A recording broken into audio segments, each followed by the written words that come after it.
कहानी एक ऐसे घर से जहाँ शादी का माहौल है, लेकिन टेंशन और शांति इतनी कि शादी का घर किसी जंग के मैदान जैसा दिख रहा था। अरे जैसा मर्जी डेकोरेशन कर दो, पैसों की चिंता मत करो। इतना पैसा जब लड़के वालों को दे दिया तो फूल वालों को देने में मुझे क्या दिक्कत है? अरे धीरे बोलो ना, साफ लग रहा है कि फ्रस्ट्रेटेड हो। अरे तुम तो चुप ही रहो। एक बेटी संभाल नहीं पाई।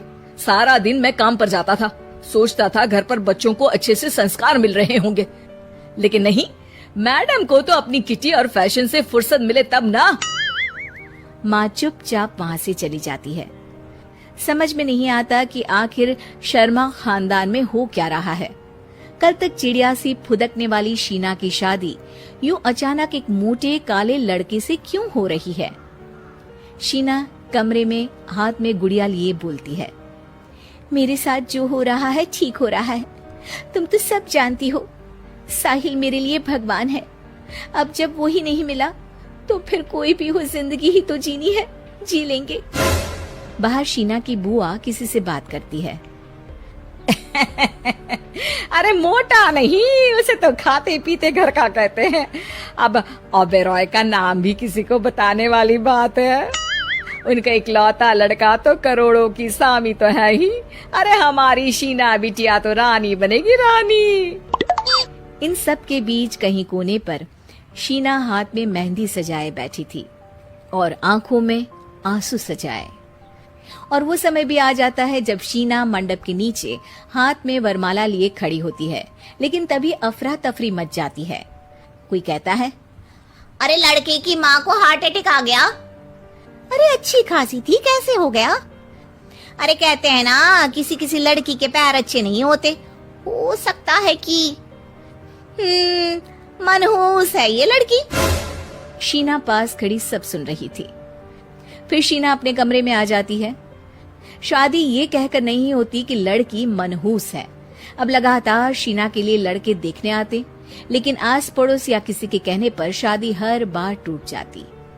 लेकिन एक दिन, अंकल, मैं काफी दिनों से आपसे मिलने की कोशिश कर रहा था, लेकिन हिम्मत नहीं हो पा रही थी। अरे बेटा, हिम्मत तो हमारी टूटी पड़ी है। वैसे कौन हो तुम? अब मेरा नाम साहिल है अंकल। मैं शीना से प्यार करता हूँ और उसी से शादी करना चाहता हूँ। अरे अब तो किस जात के हो ये भी मायने नहीं रखता। बेटा, मेरी बेटी मनहूस है।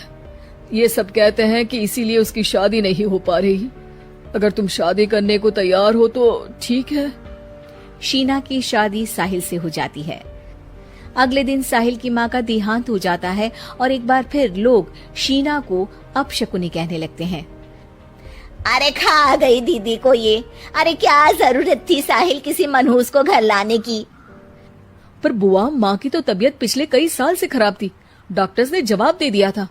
क्या पता ये भी उनका सौभाग्य हो कि वो बहू का मुंह देख पाई। अरे बहू का मुंह देख पाई, या ये कह लो कि बहू का मुंह देखते ही स्वर्ग लोक सिधार गई। खैर, हमें क्या, घर तुम्हारा है, हम तो चले। अब शीना को खुद पर ही शक होने लगता है कि कहीं सच में वो अपशकुनी तो नहीं।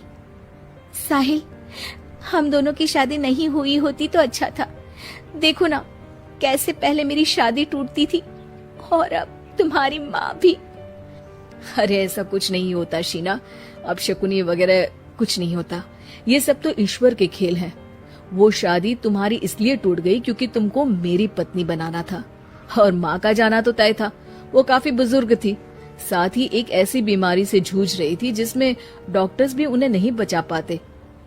शीना साहिल की बात सुनकर तसल्ली कर लेती है और वहाँ से चली जाती है। अगले दिन, शीना, अरे ओ शीना। क्या हुआ? उफ, कहीं फिर मेरी वजह से कोई नुकसान? अरे नहीं नहीं शीना, तुम जानती हो, जिस प्रॉपर्टी के केस को हम बरसों से लड़ रहे थे उस पर फैसला आ गया, वो भी हमारे हक में। अब हम करोड़पति हो गए शीना। शीना शांत रहती है।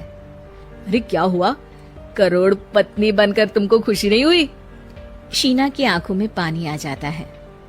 चलिए जी, कुछ तो अच्छा हुआ मेरी जिंदगी में आकर आपके साथ। साहिल शीना को गले लगाकर कहता है, मेरी नई नौकरी भी तुम्हारे ही आने से लगी। ये प्रॉपर्टी का केस जीता। सब कुछ तो तुम्हारे आने के बाद ही हुआ, फिर तुम मनहूस कैसे? ये सुनकर शीना खुश हो